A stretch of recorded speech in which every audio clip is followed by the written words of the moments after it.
Om Ajnanatimirandasya Jnananjana Shalakaya Chakshurunmilitam Dhena Tasmai Shri Gurave Namah. Now, as promised, we'll say a few prayers that we do before reading Scripture, because in this way we remember that it's a descending process. By that I mean that we are dependent on the grace that comes down to us, because we're dependent by nature. And by praying, we can attract the attention of those magnanimous beings, especially the Supreme Personality of Godhead and His devotees, to empower us to engage in the process of devotional service. So this one starts off with a prayer that says Om. Om Ajnana. Om Ajnanatimirandasya Jnananjana Shalakaya Chakshurunmilitam Dhena Tasmai Shri Gurave Namaha. Shri Chaitanya Manobhishtam Stapitam Yena Bhutale Swayam Rupa Kadahmayam Dadati Swapadantikam Vandeham Shri Guru Sri Yuta Padakamalam Shri Gurun Vaishnavamscha Shri Rupam Sagrajatam Sahagana Raghunatham Vitam Tam Sajivam Sadvaitam Sadvadhutam Parijana Sahitam Krishna Chaitanya Devam Shri Radha Krishna Padan Sahagana Lalita Shri Vishakan Vitamscha. So the first prayer we said that starts Om Ajnana is a prayer admitting our frailties and saying, I was born in the darkness of ignorance, but my spiritual master has opened my eyes with the torchlight of knowledge. And then the second prayer we said was specifically to the great spiritual master in our sampradaya, or our line of disciplic succession, whose name is Rupa Goswami. That's a picture of him there 500 years ago. And this is saying that he is the one who established the teachings of Chaitanya Mahaprabhu, who we accept as the Supreme Personality of Godhead, and that his desire was to serve Chaitanya Mahaprabhu in the highest possible way. So we're asking him for our help and taking shelter of him, of this great teacher. And in the next set of prayers, we offer obeisances to everybody, practically. It goes through a long list of the various associates of Krishna and Chaitanya Mahaprabhu, and we offer our obeisances to all of them. So then we go on to the next prayer, which says, actually it says, Hey Krishna, Karuna Sindho, Dinabandho Jagatpate. So this prayer you're really going to like. Hey Krishna Karuna Sindho Dinabandho Jagatpate Gopesha Gopika Kanta Radha Kanta Namostute. So this is a prayer to Krishna, and saying that he's the ocean of mercy, and that he's also the friend of the fallen and the Lord of the universe, and of the lover of the gopis. So this is a very personal kind of prayer that anyone can learn and say to Krishna on a regular basis. It's very beautiful. Then the next prayer says, Tapta Kanchana Gaurangi Radhe Vrindavaneshwari Vrishabhanu Sute Devi Pranamami Hari Priye. And here we're offering obeisances to Srimati Radharani, the eternal consort of Krishna, and asking for her grace. Then Vancha kalpatarubhyascha kripa sindubhya evacha patitanam pavanebhyo vaishnavebhyo namo namaha. And this is offering our respectful obeisances unto all the Vaishnavas. And we're saying that they're just like desire trees, and they can fulfill the desires of everyone, and because they're full of compassion for the fallen conditioned souls. Then we say, Jaya Shri Krishna Chaitanya Prabhu Nityananda Shri Advaita Gadadhara Shivasari Gaura Bhakta Vrinda. And this is a prayer to the Panchatattva. Chaitanya Mahaprabhu, who's Krishna himself, and then he has 4 expansions that he appears with here in this world. That's a detailed subject matter, but it's all explained in the book called the Sri Chaitanya Charitamrita. And if you want to read the abbreviated version, it's called The Teachings of Lord Chaitanya, one of the first books of philosophy that was available in the ISKCON movement. It was printed in Japan, by the way, back in 1968 or 9.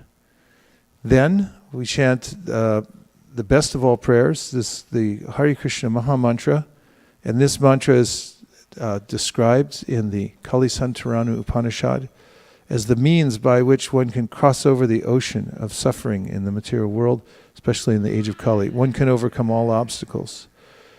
Hare Krishna, Krishna Krishna, Hare Hare, Hare Rama, Rama Rama, Hare Hare. Now we've said these prayers, we feel really ready to go within the scripture, right? Don't you all feel ready? Okay, so let's do that. If someone would bring me a 7th canto. I'd like to take a look at the first few verses in the 7th canto to start off with. This is a canto where there's a lot of things going on. Of course, throughout the Bhagavatam, there's never a dull moment. If you start reading the Bhagavatam, you become a serial reader of the Bhagavatam. You'll never be disappointed.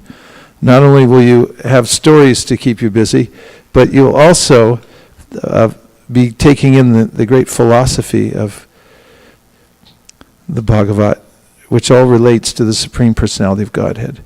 Now, if you look at the first verse in this 7th canto, we have a conversation going on between Parikshit Maharaj and Shukadev Goswami, which is one of the underlying conversations throughout the Srimad Bhagavatam.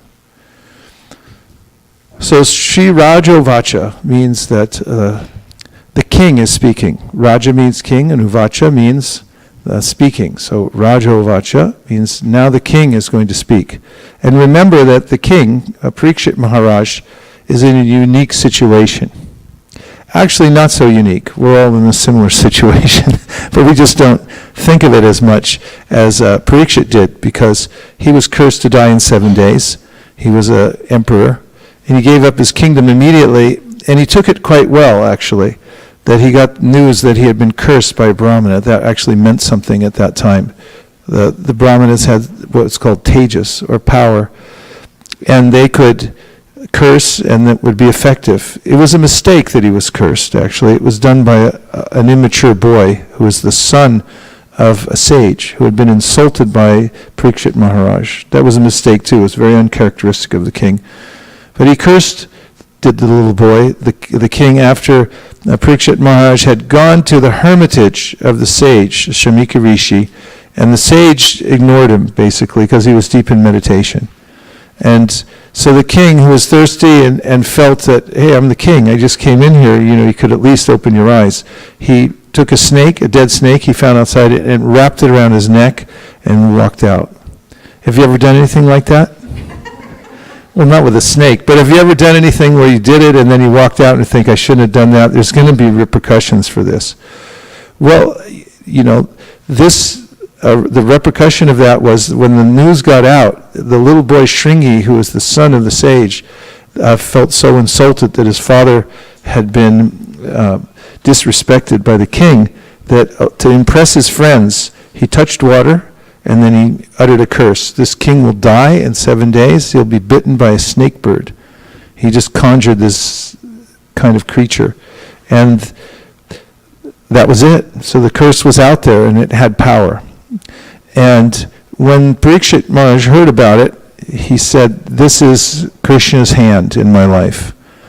He said, I ordinarily wouldn't have thought of giving up my kingdom and my family and going deeply within spiritual life, but now I'm taking it as Krishna's mercy. So then he went to the Ganges and sat down on the bank.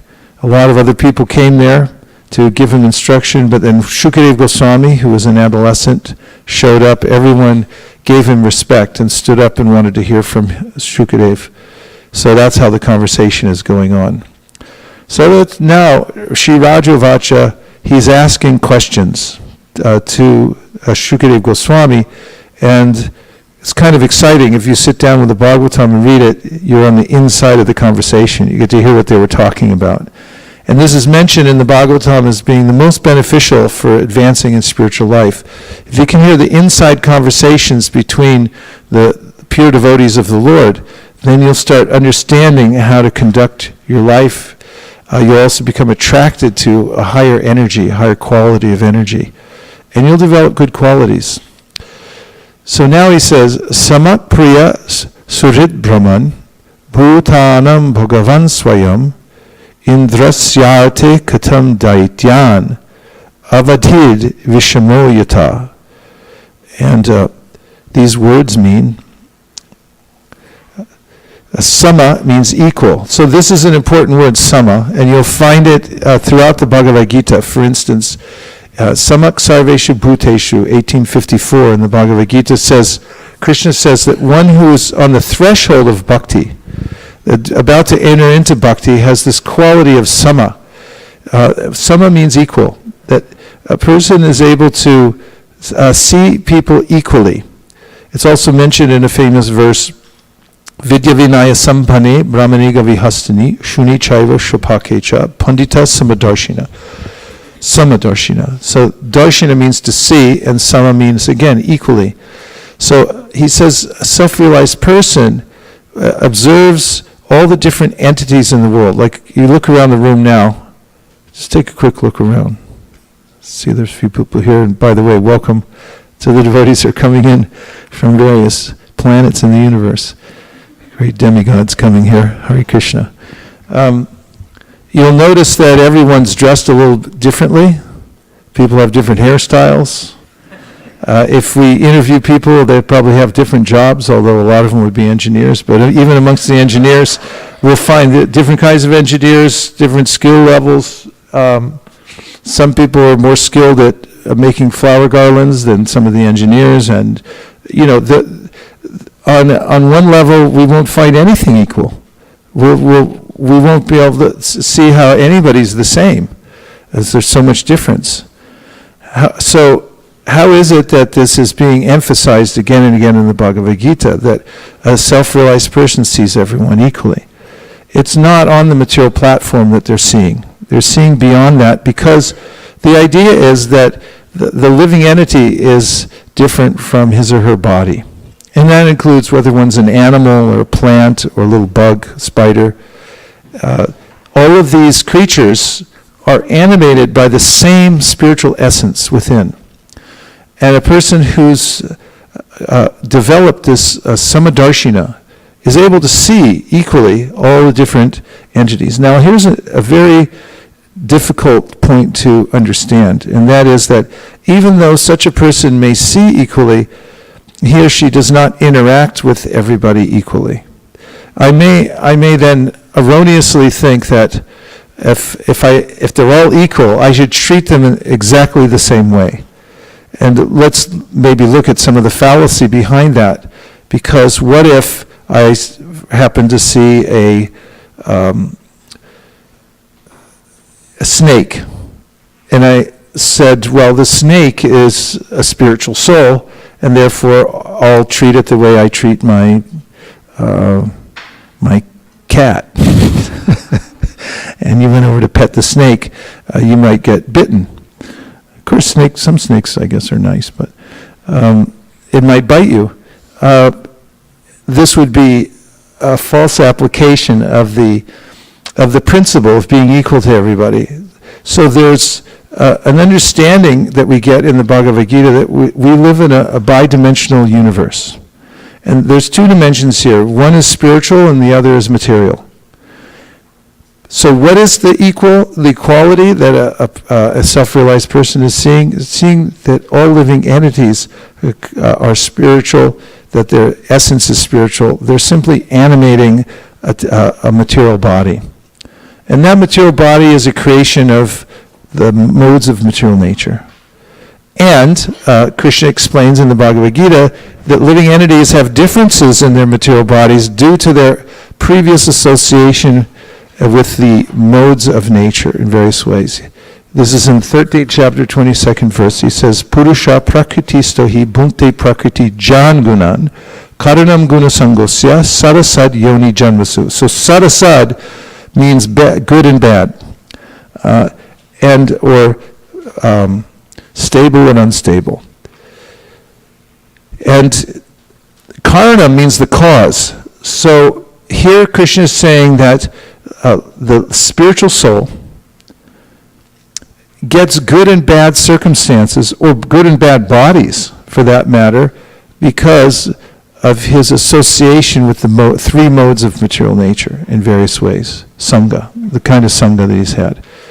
So a person who is advanced in knowledge knows all this, and therefore when that advanced devotee is looking at another person, he's realizing that there's a soul within that's part and parcel of Krishna. There's also a super soul. That's the Supreme Personality of Godhead, who is the master of the soul, who resides within the body, and that the body is made of matter, and that matter is a conglomeration, and that it is formed in a certain way because of that person's previous association with the three modes of material nature.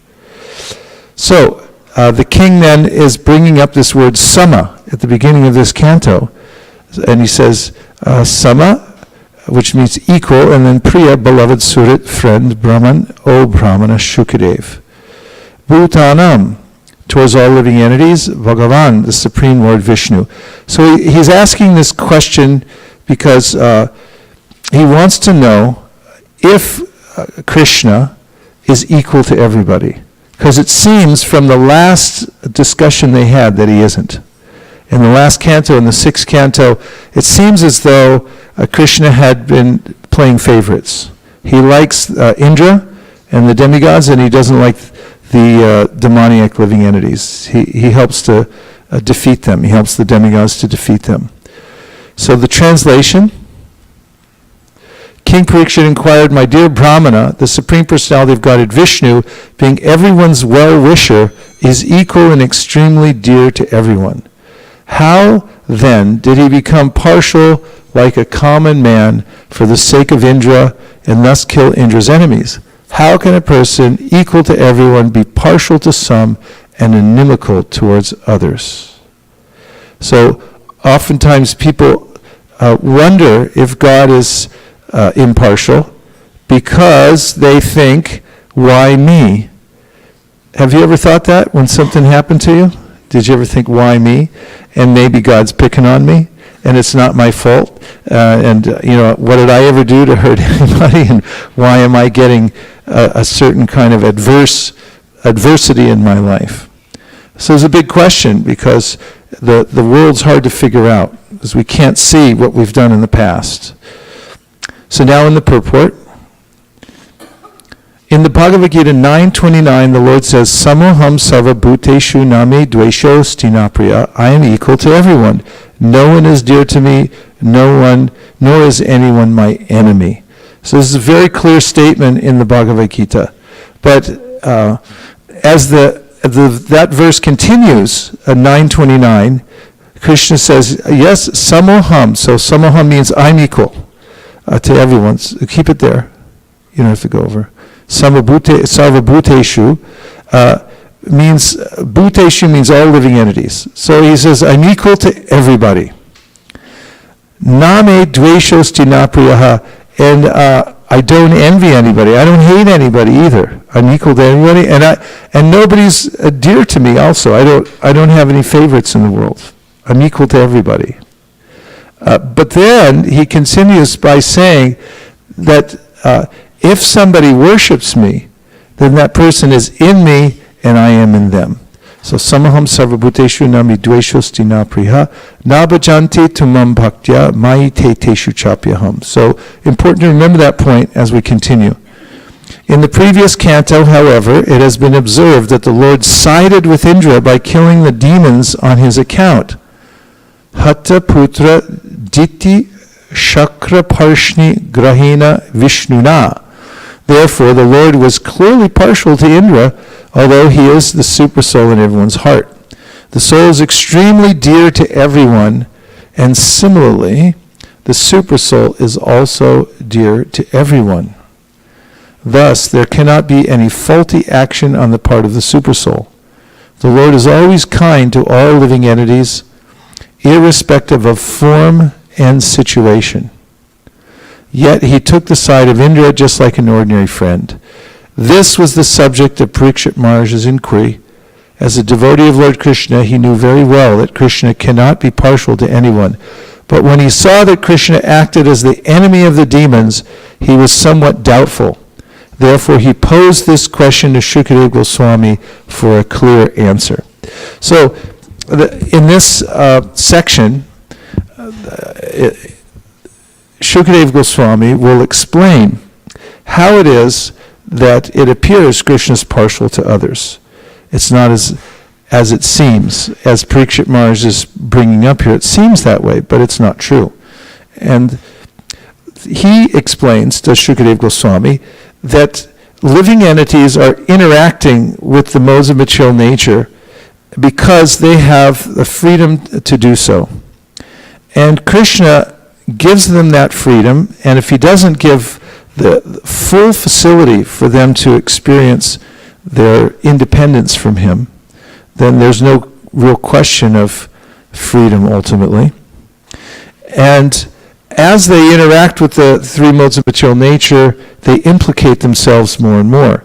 So as it turns out, the higher modes of nature, for instance, the mode of sattva-gun or goodness, is very conducive for success in this world. Whereas when one gets association with rajas, the middle mode of nature, or tamas, then one basically defeats oneself by this bad association. And the other problem in the material world is, even when we're cultivating sattva-gun, is the modes themselves are constantly changing. And as they change, even though I may intend to hold on to the mode of goodness, I may be affected, or sometimes as Prabhupada would say, infected by the lower modes like rajas and tamas. I may be dragged into them because it's like an ocean, the material world, and these modes are constantly competing for supremacy. Now let's look at Bhagavad-gita 14:11, and we'll look and see what are some of the effects of the modes of material nature. So the first verse says, Sarva dvareshu dehe asmin prakasha upajayate jnanam yada tata vidyad vivridam sattvam ityuta. So this is a description of sattva. When we say we're in contact with the higher mode of nature, it's called sattva-gun, this is what happens to you. Just go right down to the translation. It says, the manifestation of the mode of goodness can be experienced when all the gates of the body are illuminated by knowledge. And here's the purport. There are 9 gates in the body, 2 eyes, 2 ears, 2 nostrils, the mouth, the genitals, and the anus. When every gate is illuminated by the symptoms of goodness, it should be understood that one has developed the mode of goodness. In the mode of goodness, one can see things in the right position, one can hear things in the right position, and one can taste things in the right position. One becomes cleansed inside and outside.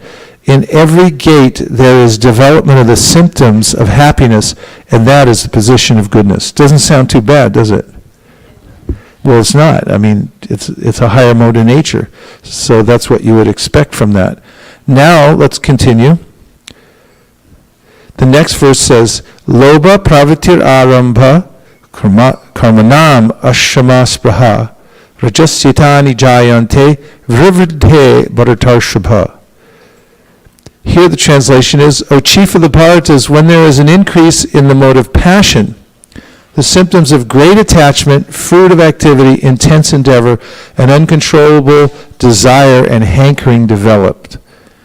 So I'm sure we can relate to these things because we can experience it for ourselves, how at various times of day or various intervals in our life we're more affected by one or the other of these modes that we're hearing described by Krishna. And here's the purport. One in the mode of passion is never satisfied with the position he has already acquired. He hankers to increase his position. If he wants to construct a residential house, he tries his best to have a palatial house, as if he would be able to reside in that house eternally. And he develops a great hankering for sense gratification. There is no end to sense gratification. He always wants to remain with his family and in his house and to continue the process of sense gratification. There is no cessation of this. All these symptoms should be understood as characteristics of the mode of passion. And then finally, we hear about tamas, or ignorance. Prakasho pravritischa pramado moha evacha tamasyetani jayante vrivrde kurunandana.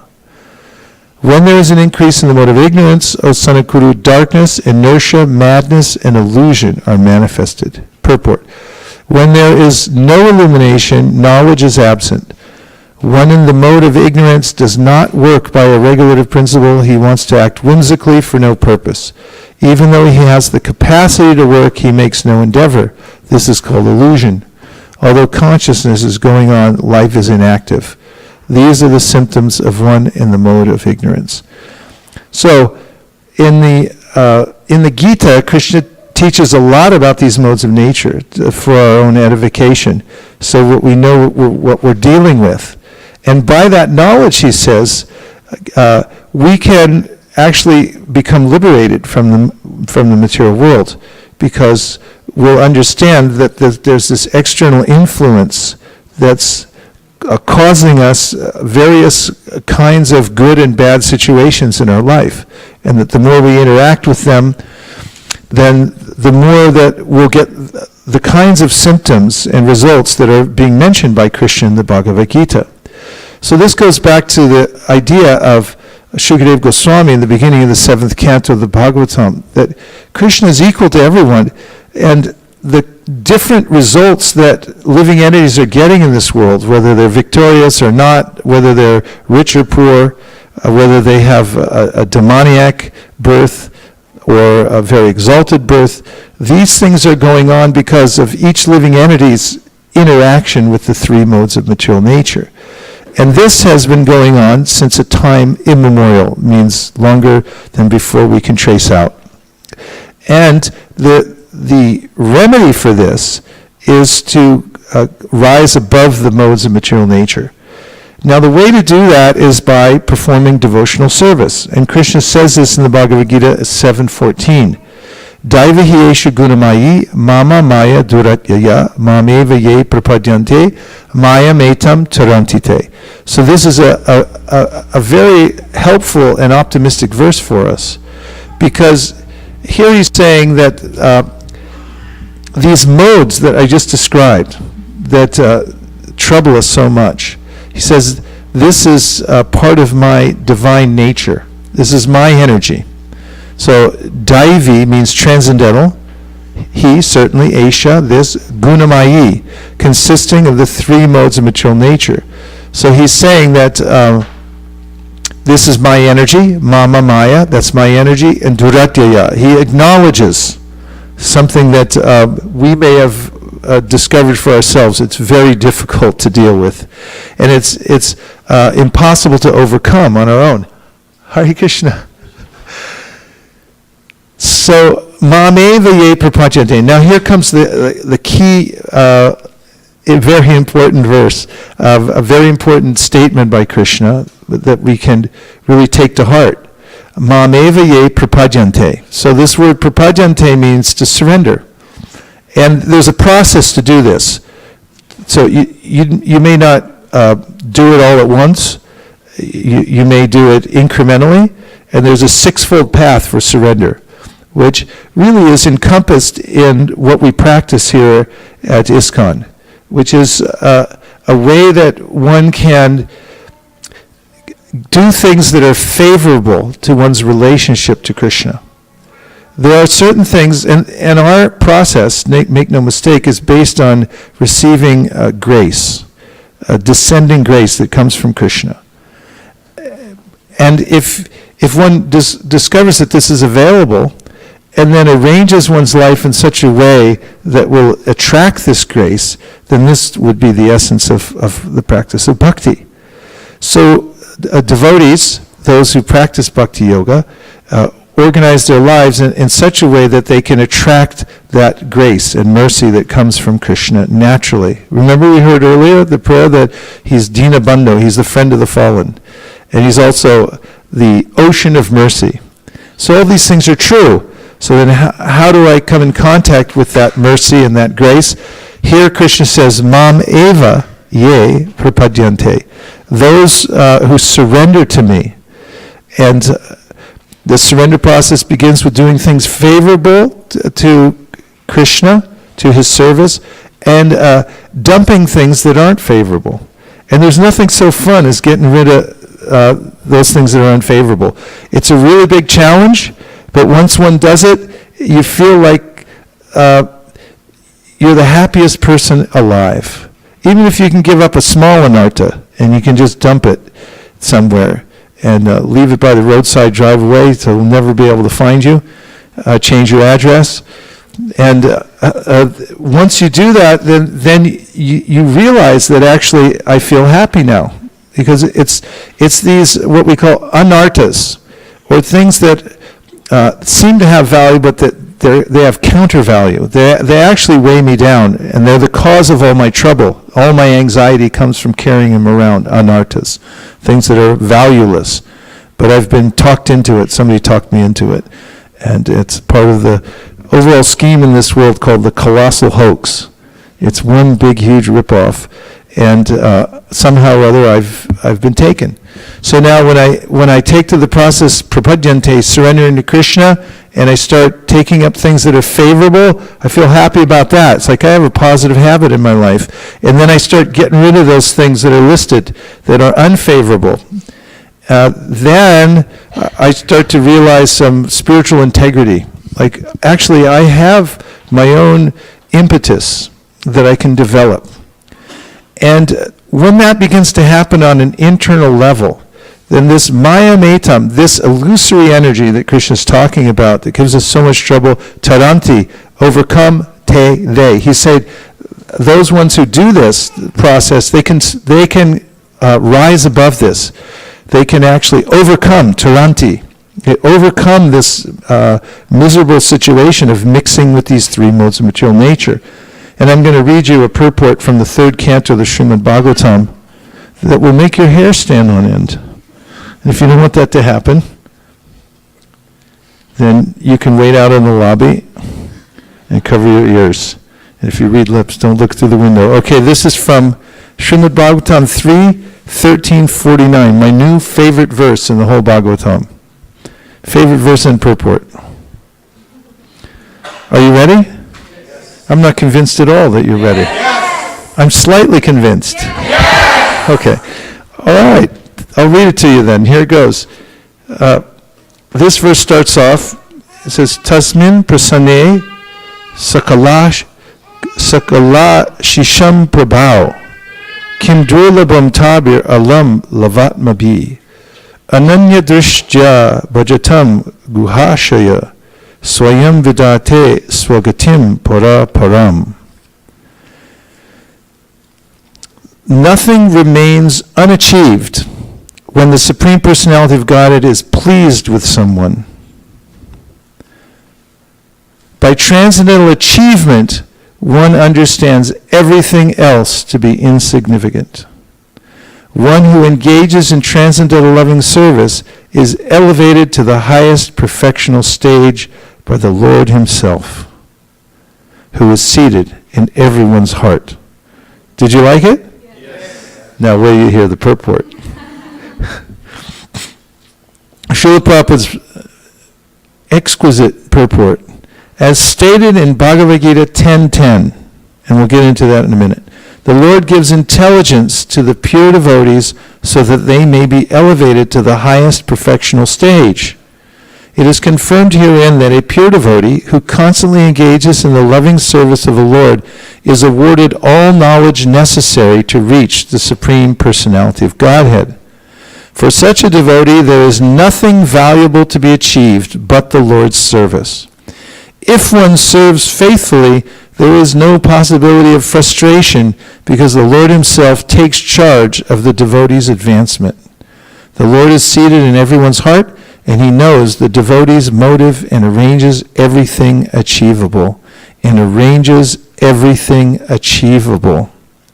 In other words, the pseudo-devotee who is anxious to achieve material gains cannot attain the highest perfectional stage because the Lord is in knowledge of his motive.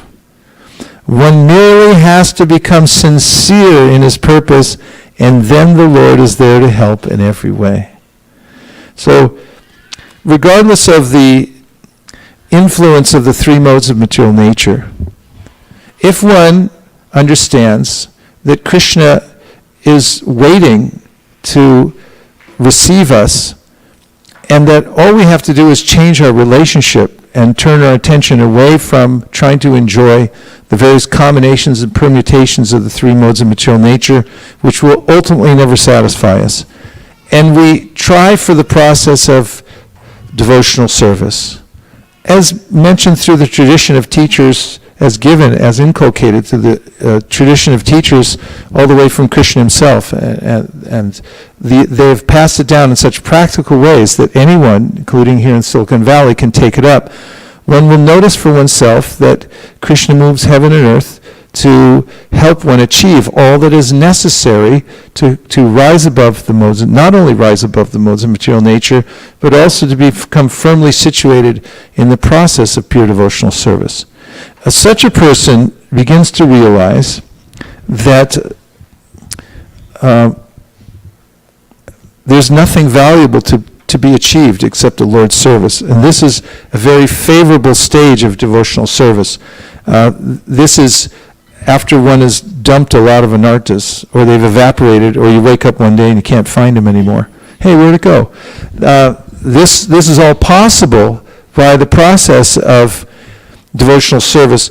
And here's more good news. I mean, it just keeps getting better. The process of devotional service is simple. It requires that one change the kind of material that one hears. It's really about hearing. And if one refines one's hearing process and listens to the right things with attention, then one will notice this kind of progress. And this is counted as surrender to Krishna, that one surrenders the hearing process. In fact, it's the most highly recommended method of advancing in this yoga and coming to the highest stage, is refining and reforming and then refining one's hearing process, what you listen to regularly and consistently and deliberately. And by that one comes to the perfectional stage.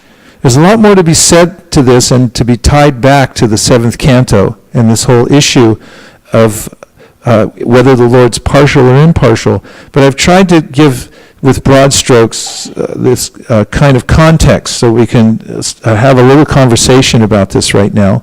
And so now we'll take some reflections from anything that you've heard so far, or if you have compelling questions that you want to bring up that might take us deeper into the matter. Hare Krishna, Prabhu, thank you for the nice lecture. So, as I understood while hearing you, you are mentioning constant hearing is the way to keep you above the moods. That's a pretty effective way. But like how to do it Fully all effective. the time? Yeah. Fully effective. So how to do it like all the time? Because I see. Well, I'll give you an example. For instance, just in my house, I hired a contractor to come in and put speakers in every room of the house.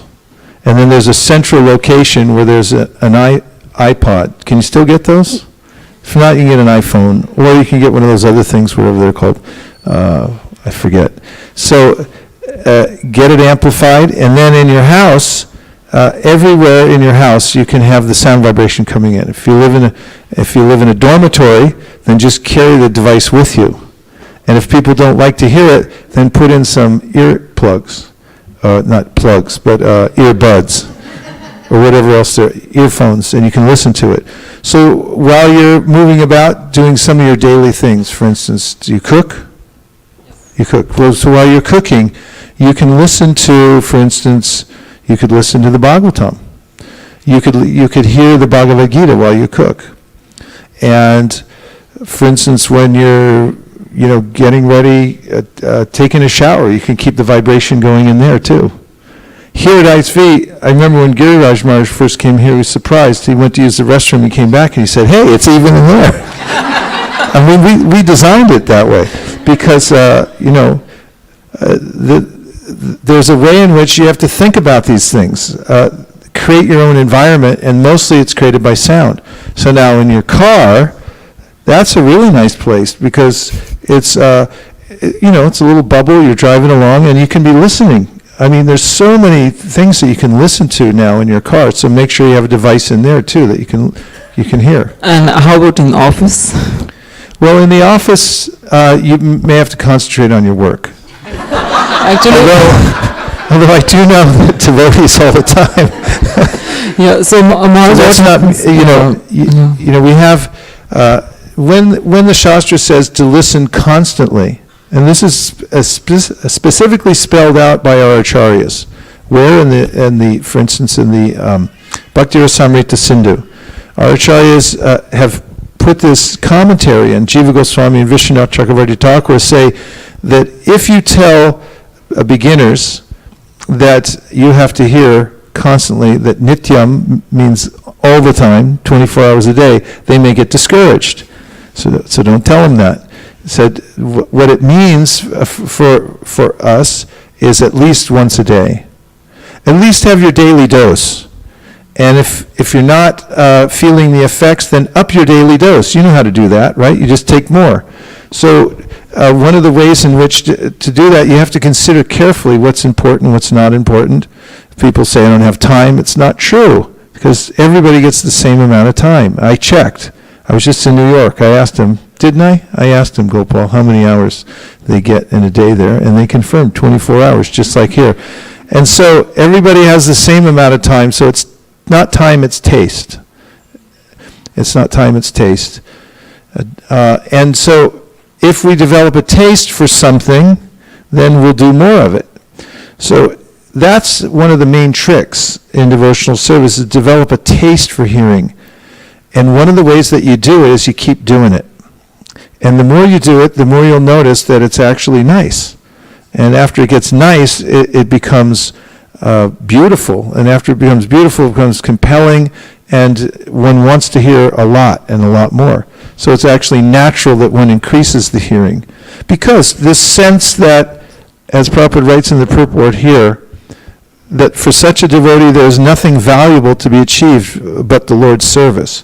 So people work hard all day long, and they endure going through traffic and sitting in offices and so forth because they figure there's something in it for me. And, why work extra hours and stuff? Because there's something valuable there. You get something in return, right? So when one develops more and more faith in the process of devotional service and the idea that the main purpose of life is to surrender to Krishna, one starts to change one's value system. I start to think what's actually valuable is getting association with advanced devotees. What's actually valuable is getting extra time to hear the Bhagavatam. Now, Bhakta Daniel and I, when he was just a little lad, we used to drive, he lived in Burlingame, so I'd pick him up. He didn't even have a driver's license back then. And I'd pick him up, and we'd drive down here sometimes for Mangalartik or for classes and things like that. In fact, we got pulled over once because we were driving so fast to try to make it to Mangalartik. They pulled us over, and then the cops looked in there and go, where are you guys going? We said, we're late for a prayer meeting. They said, go ahead. But we'd read all the time. As soon as you get in the car, Bhakti Daniel start reading to me. And when we get in the car coming home, he'd start reading to me on the way back. True? Absolutely true. And so, you have to, once you realize there's value in this, then you start organizing around that principle. And Maharaj, other thing I have seen, like even in the mode of goodness also there is not a lot of harm, but the lower modes like passion and ignorance, they cause harm actually to us. Correct. In many ways. Yeah, so we try to cultivate we don't try, we deliberately cultivate the mode of goodness. There's ways in which Krishna describes this in the Bhagavad-gita. There are environments that are inherently in the mode of passion and ignorance. Now, if you're doing service and you go into these environments, you won't be affected by them. You're inoculated because you're doing service there. However, if you go and mingle, don't mingle. And don't dabble and don't mingle. These are two things you don't want to do in the material world. If you stick your finger in somewhere and then it gets caught and then it starts pulling your hand in and then your arm and then, like Krishna warns you in the Bhagavad-gita, don't do that. If you mess around with the modes of material nature, it'll grab you. And this is one of the things Prahlad Maharaj says in his prayers to Lord Nrsingadev. He said, I'm not afraid of you, my Lord, but I'm afraid of your Vishnu Maya. Because I know it grabs, and it grabs hard, and it will pull you in. And then he described these wheels that are grinding everybody up. Nispidyamanam upakashya vibo prapanam. He said, I don't want to get ground up again in that wheel. So be very careful how you interact with the modes of nature, and do things, cultivate habits in the mode of goodness. For instance, it's better to go to bed a little earlier and wake up earlier. This is a big deal. It's a really big deal, and people in the secular world are now discovering it. Of course, early to bed, early to rise makes a man healthy, wealthy, and wise. That's old knowledge, but rediscovering, I should say, after the 80s are gone, and all these things. You guys don't know about that. People now are discovering if you get up early in the morning, then you have a clear time in the day when you can think and work and focus and things like that. There are a lot of habits that are inherent in the process of Krishna consciousness that are just mode of goodness. We take it for granted because most of us have been practicing like that. Other people, you get up at what time? It's like, for us it's normal. And when you get on that kind of a regimen, eating food that's not contaminated. Don't put in stuff that is untouchable. And cook in a clean environment. Cleanliness is in the mode of goodness. Stay clean. Make sure all your stuff's clean. It's worth the trouble. Mode of goodness is hard to maintain, but when you do it, put everything in its place for everything in its place, you start feeling illuminated. And that's conducive to spiritual life. And don't do stupid stuff. Krishna says in the Gita, Yesham tvanta katam papam jananam punyakarmanam te dvandva mohanir mukta bhajanti mam dridavrata. If you stay away from inherently sinful things that are against the laws of nature, they're just bad stuff, then you'll be much more inclined to devotional service, and you'll be dridavrata. You start developing this determination, which is otherworldly. It doesn't come from this world. It comes from the enthusiasm, actually means the God within, entheos. You start developing natural enthusiasm for devotional service, and you can't get that anywhere else.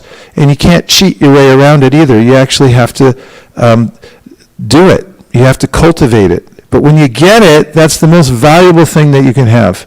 Everything else is pretty much, ultimately, a waste of time, unless it's connected with devotional service somehow, which means we have to work.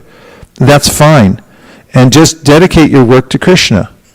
And you have to raise a family. That's fine too. It's actually recommended. And then dedicate that process to Krishna. And then everything becomes transcendentalized. It's all part of the process of surrender. Other points? Yes.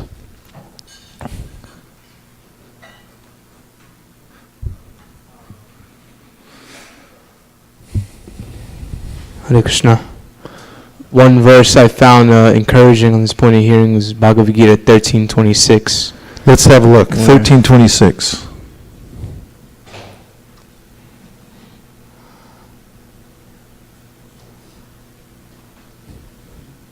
And the translation, it's He's saying, again, there are those who, although not conversant in spiritual knowledge, begin to worship the Supreme Person upon hearing about him from others. Because of the tendency to hear from authorities, they also transcend the path of birth and death. So I was just thinking about myself, even though I'm not so conversant in spiritual knowledge, I like to hear.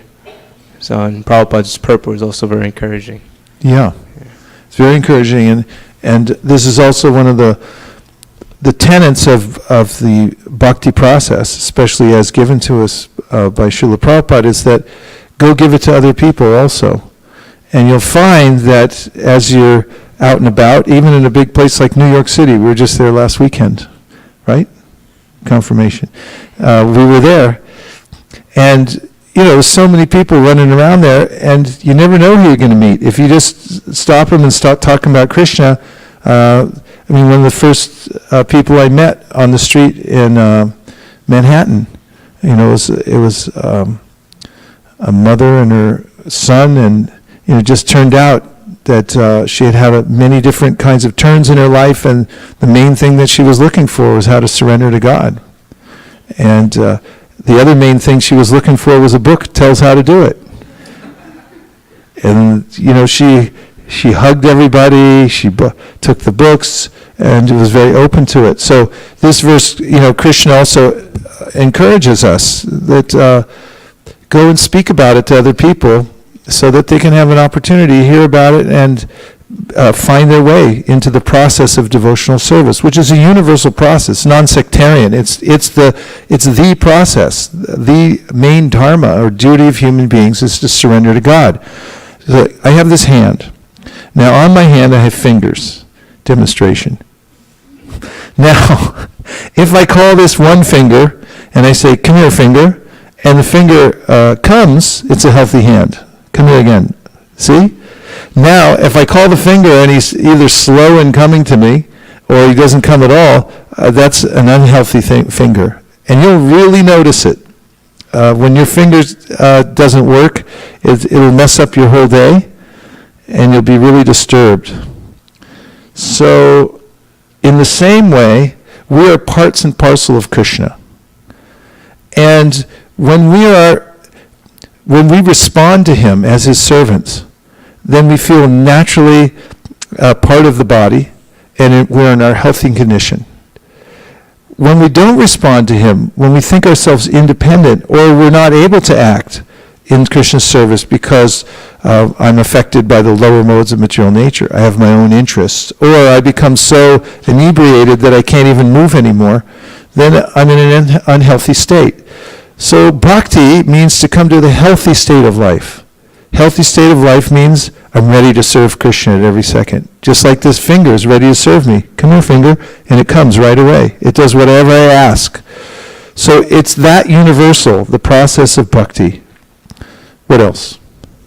Okay, you were waiting, and then we'll come up to Shraddha.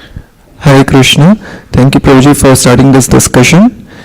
So I was reading in one email's signature line, one devotee, Mataji, she had in her signature line, if there is eagerness to chant, hear and serve sincerely, Krishna will remove the anarthas and other fallacies within you on his own, which are otherwise impossible for us to remove. So I found that very much in sync with what we are discussing today, the importance of hearing sincerely. That will take care of removing other anarthas, all the anarthas. And one question I had, what does it mean when Prabhupada says the 9 gates of the body, they are illuminated with happiness? Have you ever felt happy for no reason? That's what it means. Illumination, you don't have to explain. When the sun comes up, you just go, wow, the sun's out. Do you feel happy when the sun comes out? I know I do.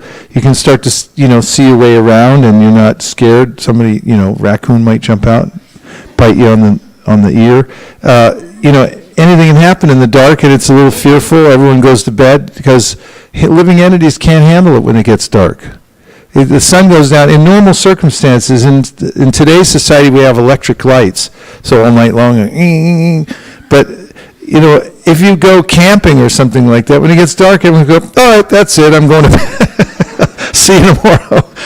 You could sit around the fire for a while, the fire died, and you just like, and that's what all living entities, except for a few nocturnals, by Krishna's arrangement, so they can clean up when everyone's sleeping. But other than that, we don't like it when it gets dark, and we understand illumination.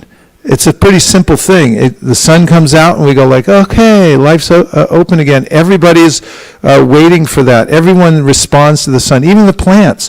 When you change the frequency of the sun rays, which happens around this time of year, the plants start going to sleep. And in the springtime, after the winter, you notice it for all those gardeners out there, as soon as there's even 2 minutes longer of sun rays in the day, they start waking up again like, wow, here it comes again. So that's what we are. We're light. We are that light, just as Krishna's eternal light. We are also. We're eternally illuminated, but we get covered over, and so purification is the mode of goodness, and it lets the light out, and all the senses then become illuminated and just happy for no reason. It's just the way we are, the way we've always been eternally. We just got covered over. Shraddha.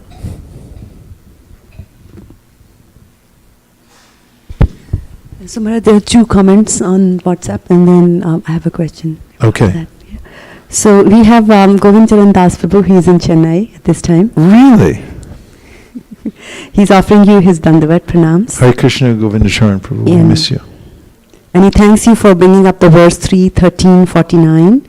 Nothing remains inachievable for one who pleases the Supreme Lord. Being a type 3 in the Enneagram model, which is an achiever, this verse comes across as very encouraging. We'll share it with my other type 3 friends.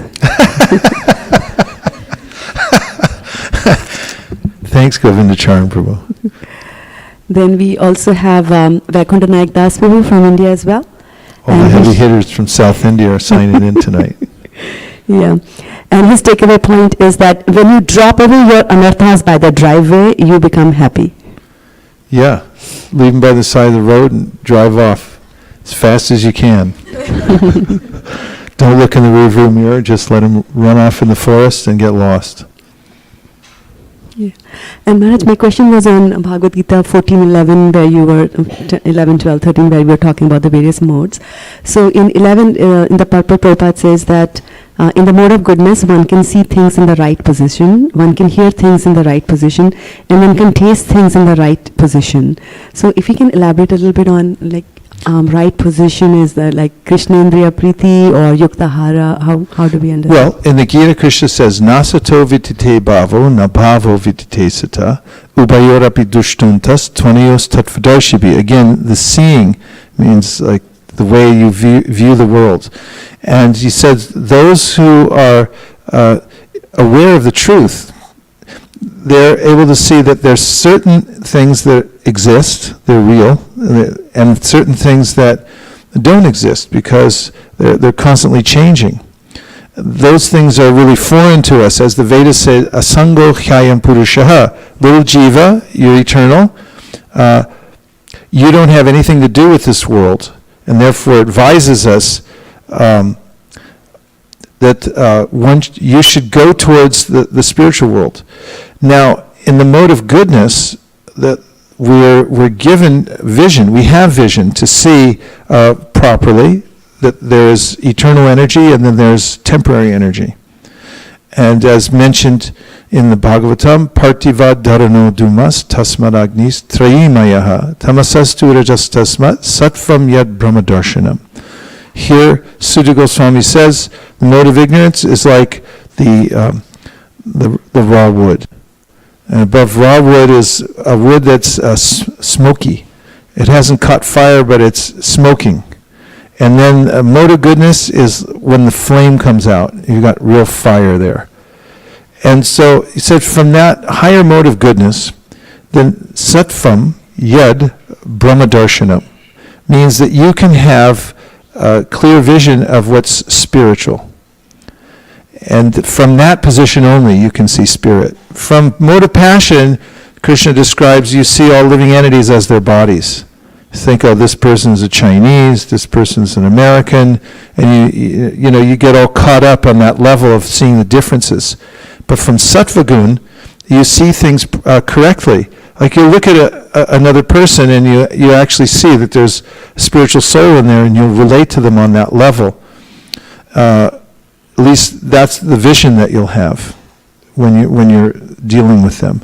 So everything will be seen in relationship to the original divine source, Krishna, that everything's emanated from that. And even when one sees the material world, one sees that actually it's an emanation from Krishna. And from that position, one actually feels compelled to serve Krishna all the time. Aham sarvasya pravavo matak sarvam pravartade iti matva bhajanti mam buddha bhava samanvita. A person who sees like that is eager to always serve Krishna because he knows everything's his energy. Everything's working under his control. There's nowhere else to go. There's nothing else to do except render more and more devotional service. It's so valuable. Yes?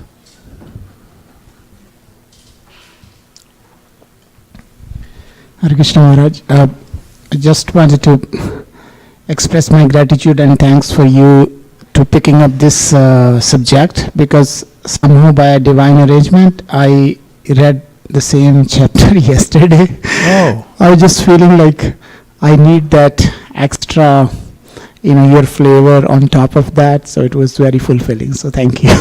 Thanks for letting me know. You're at the 7th canto. Very nice. Yes. Hare Krishna Maharaj. I also like the purport from your new favorite verse, that Lord is in everyone's heart, and it's not a good situation to be anxious about material things, because He already knows, He's there in your heart and knows everything. So to progress, it's just not to be after the material things. Yes. So despite the fact that I may have obstacles in my life, which are really self-created, I have anartas, naturally. I have an unwillingness on some level to fully surrender to Krishna or engage in devotional service or to chant Hare Krishna, to hear Srimad Bhagavatam and so forth. Nonetheless, I do have a spark of sincerity. And if we can find that and fan that spark, that is the fulcrum for advancing in spiritual life. It's that sincerity. Find it, keep it, protect it, encourage it as much as possible, and put yourself in environments where that spark will be fanned and it will conflagrate and grow into a fire. And from that, everything else will come. Krishna recognizes that within the heart of the devotee, the sincere intention. There's so many ways in which the material world will go sideways no matter how good our intentions are. But when we have that sense that Krishna knows my heart, and I know also, I begin to trust myself that I'm good for this, that I know that I can direct my attention towards devotional service, because it's what I really want to do, and that I'm willing to make sacrifices to do that. This is a kind of a higher awareness that this is the most valuable thing. Then one actually feels natural satisfaction in the heart from this spiritual integrity. So it's very, very satisfying to know that we are controlling our own destiny, and it starts from the inside by purifying our intentions. When our intentions become purified, no matter how many external obstacles we have, we'll still feel satisfied because Krishna will encourage us from within.